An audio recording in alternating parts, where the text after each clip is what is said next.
کیا جادو کا اثر ہوتا ہے؟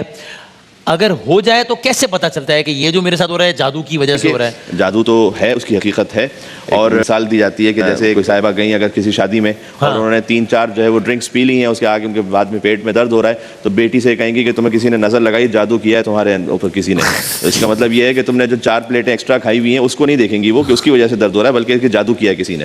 تو اپنی ہر بات کو اس پہ تطبیق کر دینا کہ کوئی نہ کوئی جادو ہوا ہے، یہ مناسب نہیں ہے. بس اتنا کر لیجئے کہ اگر کچھ محسوس ہو رہا ہے تو جو بھی ہے وہ قرآنی اعمال کی طرف جائیے، سنتوں کی طرف جائیے، اور کسی خرافات میں نہ پڑیے. اور وہ ہیں سورہ قل هو اللہ احد، سورہ قل اعوذ برب الفلق، قل اعوذ برب الناس، معوذتین جسے کہتے ہیں. تو اس کی تلاوت فرمائیے، اس کو دم کر کے پانی پی لیجیے. قل اعوذ قلم کی جو آخری 2 آیتیں ہیں ان کو پڑھیے، وہ نیت سے کہ اللہ سبحانہ وتعالیٰ تمام نظر بد سے اور جادوؤں سے محفوظ رکھے.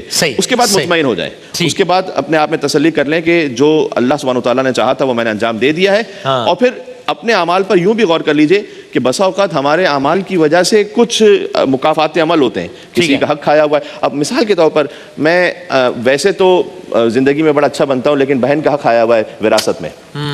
مثال کے طور پر کسی اور پارٹنر کا حق کھایا ہوا ہے. یہ وہ چیزیں ہوتی ہیں کہ جن کے آثار کبھی کبھار انسان کی زندگی پر آتے ہیں، اور یہ اچھا ہے کہ آ جائیں اور انسان اگر متنبہ ہو جائے، ورنہ اگر آخرت کا جو عذاب ہے وہ تو اور زیادہ شدید ہے.